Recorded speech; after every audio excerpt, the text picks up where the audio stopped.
Mutual divorce দেবার আগেই তিস্তা উকিলকে বলেছিল নিজের জন্য তো নয়ই, এমনকি মেয়ের জন্য কোনো খোরপোশ সে দাবি করতে চায় না বিভাসের কাছে। বিভাসের কাছ থেকে 1 টাকাও নিয়ে সে মেয়েকে অদূর ভবিষ্যতে মেয়েকে দাবি করার সুযোগও দিতে চায় না বিভাসকে। তবুও ডিভোর্সের দিনে কোর্টে জাজের সামনে ফাইনাল কথা বলতে যাবার আগে বিভাসের উকিল হন্তদন্ত হয়ে তিস্তাকে ডেকে ফের পোলাইটলি মনে করিয়ে দিল, প্লিজ, বাচ্চার জন্য খোরপোশের ব্যাপারটা আপনি যে নেবেন না বলেছেন সেটা জজ সাহেবের সামনে পরিষ্কার করে বলে নেবেন কিন্তু। অদ্ভুত লেগেছিল তিস্তার। বিভাস খুব ভালো করেই জানে তিস্তা কোনো রকম খোরপোশ নেবে না। মেয়েকে ভালোভাবে লালন পালন করার ক্ষমতা সে রাখে। তারপরেও এত আশঙ্কা, কীরকম বাবা! সেই মুহূর্তে নিজের মেয়েটার জন্য খারাপ লাগায় মনটা কেমন করে উঠেছিল তার। মেয়েকে দেখার, তার পিছনে খরচ করার এত ভয়, নাকি নিজে একেবারে ঝাড়া হাত পা হতে চায় বলেই বারবার এই সচেতনতা। একটু দূরেই দাঁড়িয়েছিল বিভাস, ঠোঁটের কোণে এক চিলতে বাঁকা অবজ্ঞার হাসি। বিভাসের এই হাসি খুব চেনে তিস্তা। এই হাসিতে সে তিস্তাকে বোঝাতে চায় তিস্তা কি করলো না করলো, থাকলো কি গেল, কোনো কিছুতে তার কিচ্ছু যায় আসে না। কিন্তু তিস্তা জানে ভীষণ যায় আসে বিভাসের। যদিও ওদের ভিতরের সম্পর্ক চুরমার হয়ে গেলেও আসলে বিভাসের ইগোতে লেগেছিল খুব, অন্য জায়গায়। বিভাস ভেবেছিল তিস্তা কষ্ট পাবে, কাঁদবে, কিন্তু এই ডিসিশন স্বপ্নেও ভাবেনি সে। বিভাসের বাইরের সম্পর্কটার আঁচ দীর্ঘদিন ধরেই পাচ্ছিল তিস্তা। বিভাসকে সরাসরি জিজ্ঞাসাও করেছিল সে। বিভাস সুন্দরভাবে এড়িয়ে গিয়ে বুঝিয়েছে ঘটনাটা সত্যি। তারপরে যেদিন বিভাস নির্লজ্জের মতো বলেছিল তিস্তাকে সে ছেড়ে দিতে পারবে, কিন্তু বিপাশাকে নয়, সেদিন অপমানে সারা রাত চোখ মুখ ফুলিয়ে কেঁদে পরদিনই মেয়েকে নিয়ে বাপের বাড়িতে বিধবা মায়ের কাছে চলে এসেছিল। তিস্তা বুঝেছিল আসলে সম্পর্কে তৃতীয় ব্যক্তি সবসময় জিতে যায়, কারণ সে আসে না, তাকে নিয়ে আসা হয়। অবশেষে নিজেই ফাইনালি এই ডিভোর্সের সিদ্ধান্ত নিতে আর বিন্দুমাত্র দেরি করেনি তিস্তা। পরে শুনেছিল এতেও সাংঘাতিক সমস্যা হয়েছে বিভাসের। তিস্তা আগে ডিভোর্স ফাইল করেছিল বলে বিভাসের ইগোতে লেগেছিল খুব। বউ ডিভোর্স ফাইল করলে শুনতে খারাপ লাগে, কারণ সে বউকে ছেড়ে দেওয়ার সিদ্ধান্ত নিতে পারে, তাতে একটা সূক্ষ্ম অহমিকা বোধ থাকে। সেই জন্য ফলাও করে বলেছিল তিস্তাকে সে ছেড়ে দিতে পারে, কিন্তু বউ তাকে ছেড়ে দিতে চেয়েছে। এর মধ্যে একটা সূক্ষ্ম অপমানবোধের খোঁচা থাকে বুঝি। এরপর থেকেই বিভাসের রাগ তিস্তার উপরে। চারিদিকে বলে বেরিয়েছে তিস্তা চাকরি করে বলে নাকি খুব ঘ্যাম। অদ্ভুত মানুষের মন, আর এই জন্যই মুখটাতে ওই রকম হাসি ঝুলিয়ে রেখে তিস্তাকে একটু আঘাত করার চেষ্টা, এই আর কি। সেদিন কোর্টে বিভাস তার বাবা আর মাকে নিয়ে এসেছিল। তিস্তা যদিও একাই গিয়েছিল মেয়েকে মায়ের কাছে রেখে। সে জানে আগামী পথ তার একারই, যদিও একসাথে থাকলেও মানসিকভাবে একাই ছিল সে অনেক দিন থেকেই। এতদিন পরে আইনতভাবে সামনের জীবনে তার একা চলার পথ শুরু হবে মাত্র। দূর থেকে একবার বিভাসের দিকে তাকিয়ে দেখেছিল তিস্তা। ভাবতে অবাক লাগে, এই সেই মানুষটা যার সাথে এই 7 বছর একসাথে কাটিয়েও আজ যার জন্য কোনো বিশেষ অনুভূতি অবশিষ্ট নেই তার। অনুভূতি যতদিন শেষ না হয় ততদিন মানুষ তবুও সম্পর্ক টিকিয়ে রাখার চেষ্টা করে, কিন্তু তিস্তা আর বিভাসের সম্পর্কের অনুভূতিগুলো কেমন যেন সময় বাড়ার সাথে সাথে ভোঁতা হয়ে গিয়েছিল অলক্ষ্যে তৃতীয় ব্যক্তির উপস্থিতিতে। অবহেলা তবুও সহ্য হয়, কিন্তু অপমান কোনো মতেই নয়। এই জন্যই তিস্তা এই সম্পর্ক থেকে মুক্তি পেতে চেয়েছিল ভীষণভাবে। কিন্তু তিস্তা একটা বিষয়ে অবাক হয় ভীষণ, তাকে না হয় অনেক আগেই মানসিকভাবে ত্যাগ করেছিল বিভাস, কিন্তু বছর চারেকের তিতিন একটুও মনের কোথাও কি মেয়ের জন্য কোনো স্নেহ সঞ্চিত নেই? যতই হোক বাবা তো, শোনা যায় সন্তানের মুখ চেয়ে কত সম্পর্ক আবার প্রাণ ফিরে পায়। তিস্তা যে তিতিনের মুখ চেয়েই এতদিন বাধ্য হয়ে সহ্য করছিল বিভাসের বাইরের সম্পর্ককে, সম্পর্কের শিথিলতার মধ্যে ডুবে যেতে যেতেও সে ভেবেছিল একটা না একটা সময় ঠিক বুঝতে পারবে বিভাস, অন্তত মেয়ের টানে একদিন ঠিকই ফিরে আসবে সে। এই কারণেই তিস্তা এতদিন সহ্য করে অবসাদে ভুগেছে। শুধু ঘর ভাঙছে জেনেও সব কিছু আগলে রাখার ইচ্ছে ছিল প্রবল। এত সহজে কি সব ছেড়ে আসা যায়? কিন্তু সেদিন কোর্টে বিভাসের উকিলের বারবার বাচ্চার জন্য খোরপোশের দাবির সচেতনতার কথা শুনে তার সন্দেহ হয়েছিল। আবার নতুন করে জীবন শুরু করার জন্যই নিজের মেয়ের খোরপোশের দায় ছেড়ে দেবার কথা ভেবেছে বিভাস। এতটা স্বার্থপর! নতুন সম্পর্কের জেরে বিভাস নিজের সন্তানকে এইভাবে অবহেলা করল। এটা ভাবতেই মেয়ের জন্য একটা অদ্ভুত কষ্ট হচ্ছিল তার। নিজের অবহেলা গায়ে না মাখলেও সন্তানের প্রতি অবহেলা সহ্য করা তার পক্ষে ভীষণ কঠিন। বিভাসের নতুন করে সংসার শুরু করার খবর পেয়েছিল ডিভোর্সের মাস 8 পরেই। তার কলিগ বিপাশাকে বিয়ে করে নতুন সংসার পেতেছে বিভাস। তার সন্দেহই সত্যি, সেই জন্যই এত আয়োজন ছিল বিভাসের, এতটা আকুলতা। সত্যিই বুঝতে পারেনি তিস্তা। কি বোকা ছিল সে! ভাবলেই নিজের উপর রাগ হয় তার। বিভাসের ব্যবহারে ওর প্রতি কোনো অনুভূতি না থাকলেও খবরটা শুনে কেমন যেন একটা তীব্র অপমানবোধের কষ্টে ভুগেছিল সে। কিন্তু অবশেষে এটা ভেবে স্বস্তি পেয়েছিল যে তার মেয়েকে দাবি করার অধিকার চিরতরে হারালো বিভাস। জানালায় দাঁড়িয়ে শূন্য দৃষ্টিতে বাইরের অন্ধকারের দিকে তাকিয়ে আছে তিস্তা। মনটা ভীষণ খারাপ তার। আজ হঠাৎ মনে পড়ছিল গত 11 বছর আগের ডিভোর্স হওয়ার দিনটার কথা। ডিভোর্সের পরে স্বাভাবিক নিয়মে তিস্তার কাছেও বেশ কয়েকবার বিভিন্নভাবে বিয়ের প্রস্তাব এলেও তিস্তা আর বিয়ের কথা ভাবেনি কখনো। বিয়ের প্রতি এক তীব্র অনীহা জন্মেছিল তার মনে। বুঝেছিল বিয়ে ব্যাপারটা তার জন্য নয়। মেয়েকে মানুষ করার ইচ্ছে আর কর্তব্যে নিজের জীবনকে সঁপে দিয়েছিল সে। ডিভোর্স তকমা গায়ে সামাজিক মানসিক নানা ধরনের সমস্যার সম্মুখীন আর প্রতি মুহূর্তে পরিস্থিতির সাথে লড়াই চালিয়ে একাই মেয়েকে বড় করে তুলেছে তিস্তা। কিন্তু কোনো কোনো সময় দিনের শেষে সত্যিই তার কতবার মনে হয়েছে সব দিক রক্ষা করতে গিয়ে সে বুঝি বড্ড হাঁপিয়ে যাচ্ছে। সত্যিই বুঝি ভীষণ দরকার একজন মনের মতো মানুষকে, যে এই কর্তব্য দায়িত্বটুকু একটু হলেও অন্তত ভাগ করে নেবে তার সাথে। তার সামনে আসা নানা অসুবিধাগুলো যদি কারোর কাঁধে মাথা রেখে তার সাথে শেয়ার করা যেত, হয়তো একটু স্বস্তি পেত সে। কিন্তু না, পরক্ষণেই নিজের মনকে বুঝিয়েছে সে, এই ভালো, স্বস্তির থেকে শান্তি অনেক ভালো। নইলে আবার যদি স্বপ্নভঙ্গ হয়, ভালো ভেবে কাউকে গ্রহণ করার পরে যদি আবার ঠকতে হয়, কিছুতেই সহ্য হবে না সেটা। তাছাড়া মেয়ে ছোট থেকে অনেক কষ্ট পেয়েছে, তাকেও আর কোনোভাবে মানসিক কষ্ট সে আর দিতে চায়নি তিস্তা। দেখতে দেখতে মেয়েটাও কেমন 15 কোঠায় পৌঁছে গেল। মাঝে দীর্ঘ 11টা বছরের ব্যবধান।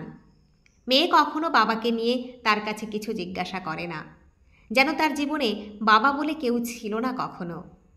এটা নিয়ে আলোচনাও যেন নিষিদ্ধ ব্যাপার। ওর ছোট মন সেটাই হয়তো উপলব্ধি করেছে। তার জীবনে বাবার অপূর্ণতা আর বাস্তবতা তাকে ম্যাচিওর করেছে অন্যান্য বাচ্চাদের তুলনায়। নইলে কখনো নিজের বাবাকে নিয়ে কোনো কথা উল্লেখ করে না কেন মায়ের কাছে? অবাক হয় তিস্তাও। মেয়ের মন পড়ার চেষ্টা করে সে। কতদিন মেয়ের মুখের দিকে তাকিয়ে বোঝার চেষ্টা করেছে তিস্তা। মুখের মধ্যে কোথাও বাবাকে কাছে না পাওয়ার কষ্ট লুকিয়ে আছে কিনা। মেয়ের সাথে নিজেই কতবার ওই বিষয়ে কথা বলার চেষ্টাও করেছে সে। কিন্তু তিতিন খুব স্বাভাবিকভাবে এড়িয়ে গিয়ে জবাব দিয়েছে, এইসব বিষয়ে কথা বলতে আমার ভালো লাগে না মা। তিস্তা ভেবেছে বারংবার তার বাবাকে তার কাছ থেকে সরিয়ে দিয়েছে, এই ভেবে তিস্তাকে দোষী ভাববে না তো তিতিন কখনো? সে একা ঠিক বাবা মা উভয়ের দায়িত্ব পালন করতে পারছে তো? তিতিনের মনের মধ্যে কোথাও বাবাকে না পাওয়ার কষ্টের অনুভূতি নেই তো? প্রশ্নগুলো তার ভিতরে ভিতরে কুড়ে কুড়ে খেলেও এর উত্তর সে আজও পায়নি। মেয়ে তার বড় চুপচাপ, শান্ত। কিন্তু আজ হঠাৎ একটা অপ্রত্যাশিত খবর পেয়ে ভীষণ চিন্তায় পড়েছে তিস্তা। একটু আগে বিকালে তিস্তাদের পাড়ার রিনি ফোন করেছিল। রিনির মেয়ে আর তিস্তা এক স্কুলে পড়ে। রিনি তার মেয়েকে স্কুল থেকে আনতে গিয়ে ইদানিং নাকি বিভাসকে দেখেছে মেয়ের স্কুলের গেটের কাছে দাঁড়িয়ে থাকতে। পাড়ার মেয়ে বলে বিভাসকে রিনি তাদের বিয়ের সময় থেকেই চিনত। তবুও সেদিন প্রথমটায় এতদিনের ব্যবধানে চিনতে পারিনি সে বিভাসকে। আসলে ভাবতেও পারেনি বিভাসকে এখানে দেখবে। এড়িয়ে গেছে সে সন্তর্পণে। কিন্তু কি নির্লজ্জ! আজ হঠাৎ বিভাস নিজে থেকে রিনিকে ডেকে খুব হেসে কথা বলে। তিতিন এখন কোন ক্লাসে পড়ে, কেমন আছে মেয়ে, এসব জানতে চেয়েছে।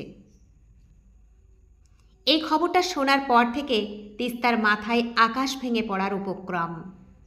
খারাপ চিন্তায় মাথাটা যেন কাজ করছিল না তিস্তার। এক ভীষণ কষ্টের পাথর যেন তার বুকের ভিতরে চেপে বসেছে। রিনির কাছে শোনা গল্পে তিস্তা যা বুঝেছে, বিভাসের নতুন সংসারে নাকি এত বছরেও কোনো সন্তান আসেনি। তাহলে এই কারণেই কি মেয়ের জন্য বিভাসের পিতৃত্ববোধ এতদিন পরে হঠাৎ করে জাগ্রত হয়েছে? তাই এখন বারবার স্কুলে এসে সরাসরি হানা দিচ্ছে মেয়েটাকে অতিষ্ঠ করবে বলে? যদিও স্কুল বাস সরাসরি স্টুডেন্টদের নিয়ে স্কুলের গেটে ঢুকে যায়, তাই বাইরের কারোর পক্ষে তাদের নাগাল পাওয়া সম্ভব নয়। তবুও আর ভাবতে পারে না তিস্তা কিভাবে ওর সংস্পর্শ থেকে বাঁচাবে সে মেয়েকে। কত কষ্ট করে নিজের সমস্ত সুখ বিসর্জন দিয়ে মেয়েটাকে তিল তিল করে মানুষ করছে সে। কেন আবার এখানে আসছে বিভাস? তাকে কি একটু শান্তি দিতে পারে না? বুঝতে পেরেছিল এ অনেকটাই তিস্তাকে যন্ত্রণা দেওয়ার আরেকটা অস্ত্র বিভাসের।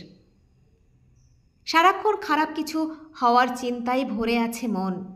এক মুহূর্তে তিস্তার বুকটা ধক করে উঠেছিল ভয়ে, এটা ভেবে মেয়েকে ভুলিয়ে ভালিয়ে তার বিরুদ্ধে নানান ভুল কথা বুঝিয়ে মায়ের বিরুদ্ধে মনটাকে বিষিয়ে দেবে না তো? বিভাসের পক্ষে সবই সম্ভব তাকে জব্দ করার জন্য। মায়ের মন ভয়ে কাঁটা হয়ে ওঠে। মেয়ে ছাড়া তার জীবন যে শূন্য একদম। ওকে নিয়েই বেঁচে আছে যে সে। রিনির কাছে শোনার পর থেকে দুশ্চিন্তায় ভরে আছে তার মন। সে তো কোনো দাবি করেনি বিভাসের কাছ থেকে। বিভাস মনে মনে যেটা চেয়েছিল সেটাই তো তিস্তা করেছিল। বিনা শর্তে মুক্তি দিয়েছিল তাদের দমবন্ধ করা জীবন থেকে। নতুন করে শুরু করেছিল বিভাস বিনা বাধায়। তাহলে আবার কেন এত বছর পরে? না না, মেয়েকে সে কিছুতেই হারাতে পারবে না। তিস্তা মনে মনে ভীষণ ভয় পেল। যদিও তিতিন ঘটনাটা জানে না। স্কুলে বাবাকে দেখলে এখন চিনতেও সে পারবে না হয়তো। কারণ সেই ছোটবেলায় বাবাকে ছেড়ে আসার বছর কয়েক পরে একদিন হঠাৎ তিস্তা দেখেছিল ফোন থেকে বিভাসের সাথে তাদের যে কয়েকটি মাত্র ছবি ছিল সেগুলো ডিলিট করা।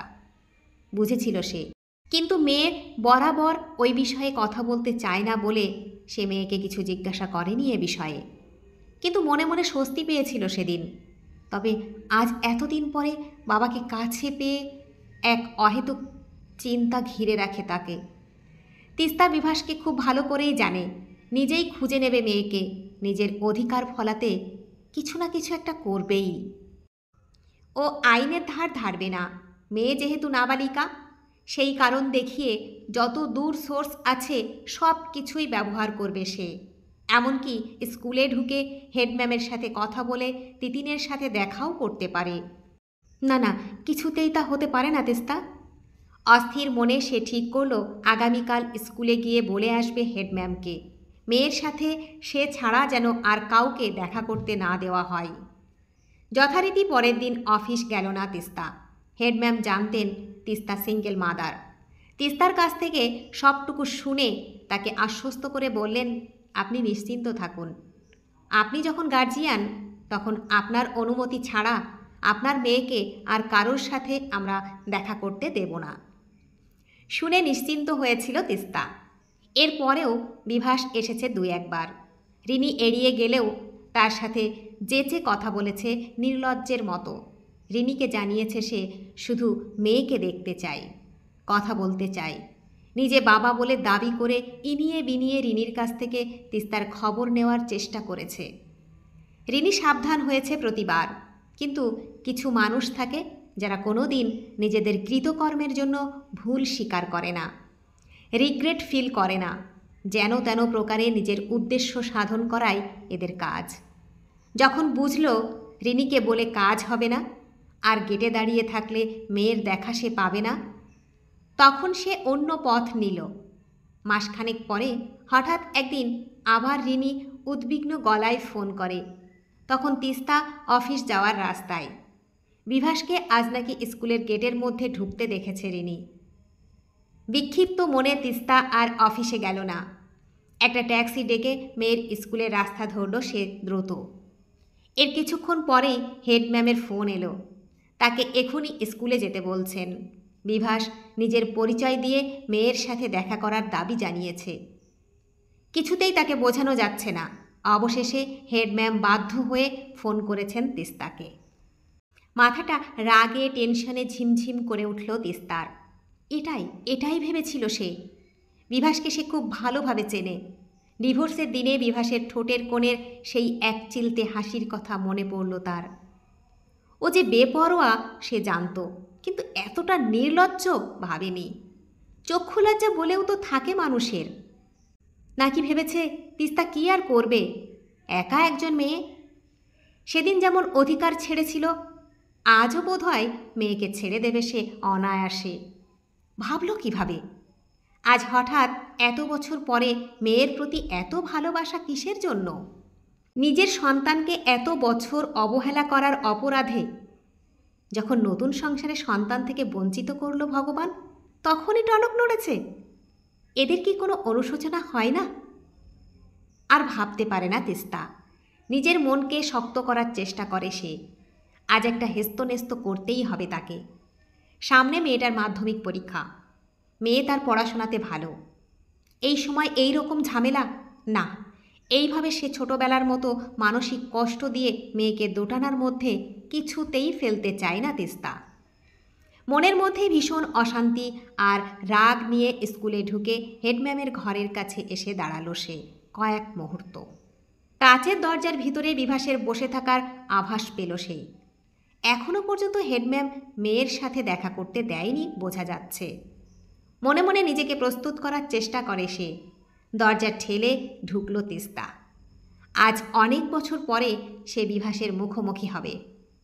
বুকের মধ্যে একটা কষ্ট মেশানো বিরক্তি আর আশঙ্কা অনুভব করল তিস্তা। কেন এমন হচ্ছে তার বুঝতে পারে না। তাহলে সে কি তবে হেরে যাচ্ছে ভিতরে ভিতরে? বিভাস নিজের পছন্দ মতো সংসার করেছে, তার জীবনটা নষ্ট করে দিয়ে।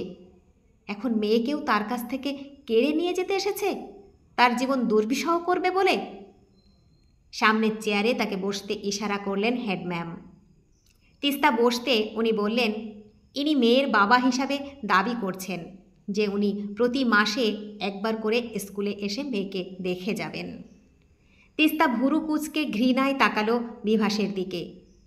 মানুষটার সেই অহংকারী মুখটার কোনো পরিবর্তন হয়নি আজও। ইগো মানুষটাকে কত নিচে নামাতে পারে ভাবতে অবাক হচ্ছে সে। তাকে কিছু বলতে দেবার আগেই বিভাস নিজের হাতের আঙুলগুলো নিয়ে নাড়াচাড়া করা থামিয়ে তিস্তার দিকে তাকিয়েই বলল, হ্যাঁ দিতেই হবে। আমি তো মেয়ের উপর পুরো অধিকার কখনো ছাড়িনি। তাছাড়া আমার যা কিছু সম্পত্তি সবই তো ওর।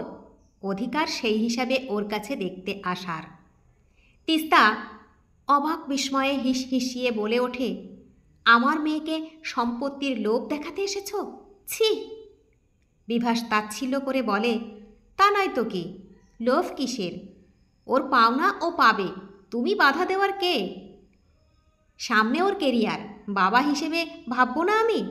তাছাড়া 18 বছর পরে মেয়ে কার কাছে থাকবে না থাকবে সে মেয়ের সিদ্ধান্ত, কিন্তু এখন তো আমি দেখা করতেই পারি ওর সাথে মাসে একবার। কারোর ক্ষমতা নেই আমাকে আটকানোর। তিস্তা বুঝল মেয়েকে সম্পত্তির লোভ দেখিয়ে সম্পর্ক স্বাভাবিক করার চেষ্টা করতে চায় বিভাস, কারণ এ অধিকারে সে সরাসরি না বলতেও পারবে না। কিন্তু তার মন একদম চায় না তিতিন ওর বাবার এই প্রলোভনে পা দিক। তিতিন একবার তার ভবিষ্যৎ পরিকল্পনায় কি হবে না হবে সেই প্ল্যান করার কথা বলতে গিয়ে মাকে অনেকবার জিজ্ঞাসা করেছে, আমি যদি ওই প্রফেশনে যাই তাহলে তুমি পারবে তো মা? তিস্তা মেয়েকে কাছে টেনে বলেছিল, আমি আমার সব দিয়ে সাধ্যমতো চেষ্টা করব মা। তিতিন মায়ের কোলে সেদিন মাথা রেখে বলেছিল, তোমার খুব প্রেশার পড়বে, এই রকম আমি কিছু করতে চাই না মা। না রে, আমি ঠিক পারবো দেখিস, তুই শুধু পড়াশোনাতে মন দে বলে তিস্তা হিসাব কষেছিল কিভাবে এগোলে মেয়ের স্বপ্ন পূরণ করা যায়। মেয়ে তার অনেক ম্যাচিওর, সে জানে, কিন্তু যতই হোক ছোট মানুষ তো। আজ এখন বিভাস তাকে কি বোঝাবে কে জানে। মেয়েকে কাছে পেয়ে তার ব্রেন ওয়াশ করাবে নিশ্চিত। তিস্তা কিছু বুঝে উঠতে পারে না, শুধু এটুকু বুঝেছে এ বিভাসের ষড়যন্ত্র মাত্র। কি সাংঘাতিক! তিস্তা আসতে কিন্তু দৃঢ়তার সঙ্গে বলল, বিন্দুমাত্র কি লজ্জা করে না তোমার? তিস্তাকে থামিয়ে বিভাস জোর গলায় বলল, লজ্জা? কিসের লজ্জা? নিজের মেয়ের সাথে দেখা করব এ আমার অধিকার বলে হেডম্যামের দিকে তাকিয়ে মৃদু হেসে বলল, তাই প্লিজ একবার ডাকুন মেয়েকে, আমি একটু কথা বলবো। তিস্তা এবারে চেয়ার ছেড়ে উঠে দাঁড়িয়ে নিচু গলায় চিৎকার করে উঠল, কক্ষনো নয়, কিছুতেই না। তোমার সম্পত্তি তোমার নিজের কাছেই রাখো। একটা সময়ে মেয়ের দায়িত্বটুকু এড়িয়ে গেছো, তাই মেয়ের উপরে কোনো অধিকার নেই তোমার। একপাশের ভুরু তুলে আড়ভাবে তিস্তাকে দেখে বিভাস বলল, শুধু শুধু উত্তেজিত হও না তুমি। মেয়ের উপরে অধিকার আমার আছে কি না সেটা মেয়েকে ডেকে আনলেই বোঝা যাবে। এরপর হেডম্যামের দিকে তাকিয়ে বলল, প্লিজ দেরি করবেন না, একবার আনুন মেয়েকে, আমার আবার অনেকটা পথ ফিরতে হবে। অবাক হয়ে যায় তিস্তা বিভাসের নির্লজ্জতা দেখে। এত বছর এই কৃতিত্বর অধিকার কোথায় রেখেছিল বিভাস? চোখে অজান্তে জল চলে আসে তার। নিজেকে বড্ড অসহায় লাগে এই মুহূর্তে। স্পষ্ট বুঝতে পারে তিস্তা বিভাসের এই চাওয়ার মধ্যেও কেমন যেন দুর্বিসন্ধির প্রকাশ। মেয়েকে ভবিষ্যৎ সুরক্ষিত করার লোভ দেখাতে পিছুপা হচ্ছে না সে, সেই সঙ্গে তিস্তাকে যেন কোণঠাসা করার প্রবল ইচ্ছে। এটা মেনে নিতে পারছিল না সে। ভিতরে ভিতরে দুমড়ে মুচড়ে যাচ্ছিল তিস্তা। হেডম্যাম অসহায় দৃষ্টিতে তাকালো তিস্তার দিকে। ভীষণ কঠিন পরিবেশ রুমের মধ্যে। ম্যামের মুখের দিকে তাকিয়ে তিস্তা নিজেকে শান্ত করার চেষ্টা করল। ম্যামের সামনে আর কোনো সিন ক্রিয়েট করতে চাইল না তিস্তা। নিজেকে শক্ত করার প্রবল চেষ্টা করল সে আরও একবার। নিজেকে বোঝালো যা হবার হবে। এই অযাচিত অন্যায়ও হয়তো মেনে নিতেই হবে তাকে। সে কিছুক্ষণ স্থির হয়ে বসে নিজেকে শান্ত করল। অবশেষে মাথা নেড়ে অনুমতি দিল মেয়েকে ডেকে আনার। না তাকিয়েও বুঝতে পারল আবার সেই এক চিলতে হাসিটা যেন আরেকটু বিস্তৃত হলো বিভাসের ঠোঁটের কোণে। আবার জিতে যাওয়ার মৃদু আনন্দে বিভাস তার দুটো পা নাচাতে থাকলো চেয়ারে বসে। ভিতরটা জ্বলতে থাকলো তিস্তার। নিজের অক্ষমতায় ভিতর থেকে ভীষণ অসহায় বোধ করতে লাগলো সে। মেয়েকে ডেকে আনার মুহূর্তটুকু যেন শ্বাস আটকে গিয়েছিল তার। অসময়ে হেডম্যামের ডাকে তিতিন অবাক হয়ে গিয়েছিল। বিনা সংকোচে পারমিশন নিয়ে ঢুকলো ম্যামের ঘরে। ম্যামের ঘরে মাকে এই সময় অফিস না গিয়ে বসে থাকতে দেখে অবাক হলেও মায়ের দিকে তাকিয়ে একগাল হাসি দিল সে। কিন্তু পরক্ষণে মায়ের শুকনো মুখ লক্ষ্য করে ভুরু কুঁচকে গেল তার। নজরে এলো তার পাশে বসে থাকা লোকটাকে, কেমন যেন চেনা। লোকটাকে দেখে কিছু একটা হয়েছে আশ করল তিতিন। জিজ্ঞাসা দৃষ্টিতে তাকালো সে হেডম্যামের দিকে। পড়াশোনাতে ভালো, তাছাড়া ভীষণ শান্ত অনুগত স্টুডেন্ট হিসেবে তিতিন স্কুলে সবার কাছে প্রিয়। হেডম্যাম ভীষণ অস্বস্তিতে পড়ে গেলেন ছোট মেয়েটির জিজ্ঞাসা দৃষ্টির সামনে। তিনি কিছু বলার আগেই বিভাস মেয়েকে দেখে আনন্দে আত্মহারা হয়ে উঠল যেন।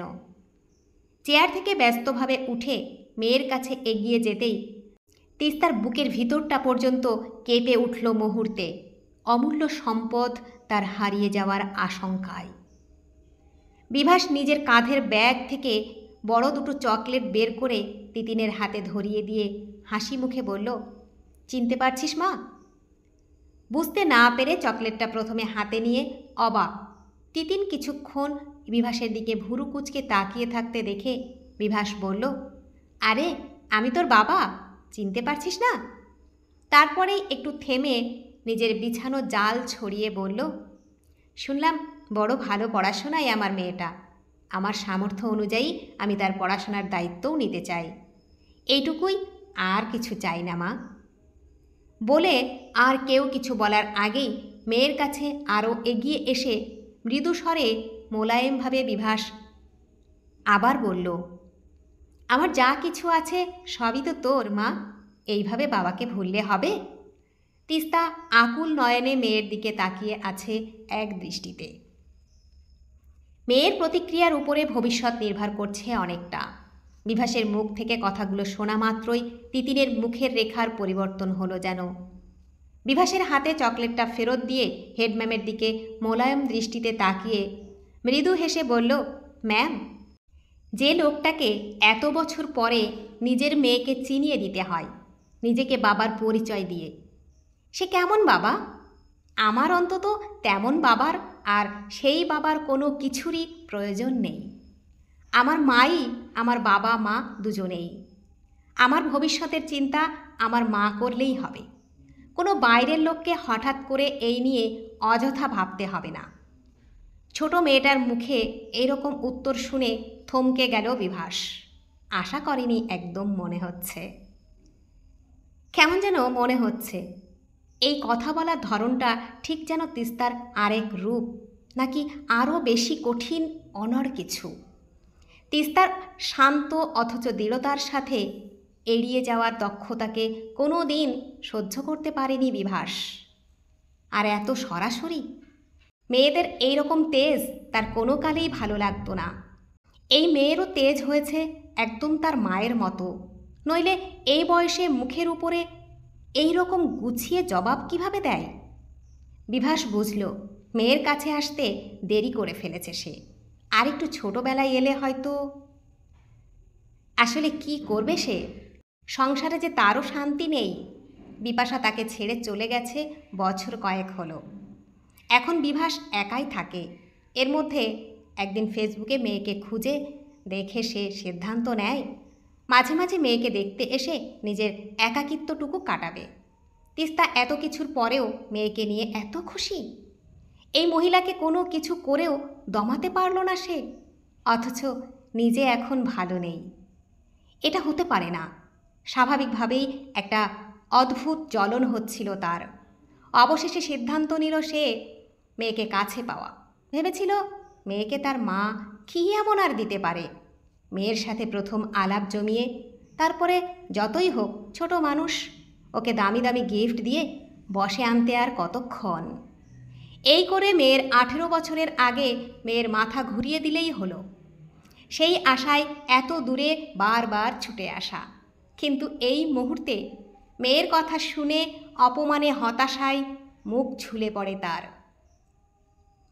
তিতিন বিভাসের দিকে স্পষ্ট চোখে তাকিয়ে দৃঢ় স্বরে আবার বলল, ভালো করে শুনে রাখুন আজ, আমি আপনাকে ঘৃণা করি। বাবা হওয়ার যোগ্যতা আপনার নেই। আপনাকে আমি বাবা বলে মানিও না, আর কখনো কোনো দিন মানবও না। তাই আপনি আর কখনো আমার জন্য আসবেন না। মেয়ের এই দৃঢ়তার দিকে তাকিয়ে তিস্তার এতক্ষণে আটকানো মনের হতাশা, কষ্টটা যেন বের হয়ে গেল চোখের জল হয়ে। অবাক হয়ে ভাবল সে, সেই ছোট্ট শান্ত মেয়েটা কবে এত বড় হয়ে গেল? এইভাবে দৃঢ়তার সাথে কবে কথা বলতে শিখল? এতক্ষণে একটা স্বস্তির নিঃশ্বাস ফেলল তিস্তা। এতদিন যে লড়াই সে একা লড়ছিল, আজ বুঝি তার দোসর পেল সে। বিভাস আর কিছু বলতে গিয়েও মেয়ের জ্বলন্ত দৃষ্টির দিকে তাকিয়ে চুপ করে কিছুক্ষণ কিংকর্তব্য বিমূঢ় হয়ে দাঁড়িয়ে থাকল। সারা জীবন ইগোর যুদ্ধে জিতে যাবার কিছুক্ষণ আগের অহংকারী মুখটাতে যেন কেউ ব্লটিং পেপার দিয়ে সেই চিলতে হাসিটুকু শুষে নিয়েছে মুহূর্তে। বিভাস ধীরে ধীরে বের হয়ে গেল হেডম্যামের রুম থেকে। বিভাসের এই হেরে যাওয়ার রূপ তিস্তার কাছে একদম নতুন। তিস্তার মনে হলো বিভাস কি এই মুহূর্তে সব হারিয়ে অনুশোচনা করছে? সে কি বুঝতে পারছে আসলে ভালোবাসা আর স্নেহ কখনোই অহংকার আর সম্পত্তির মাপকাঠিতে মাপা যায় না? সেটা অর্জন করার ক্ষমতা থাকতে হয়, যেটা সে হারিয়েছে অনেক দিন আগেই। বন্ধুরা, গল্পটি যদি ভালো লেগে থাকে তাহলে প্লিজ লাইক, কমেন্ট ও শেয়ার করতে ভুলবেন না। আর নতুন বন্ধু হলে অবশ্যই সাবস্ক্রাইব করে সঙ্গে থাকবেন। আশা রাখছি। ধন্যবাদ। ভালো থাকবেন।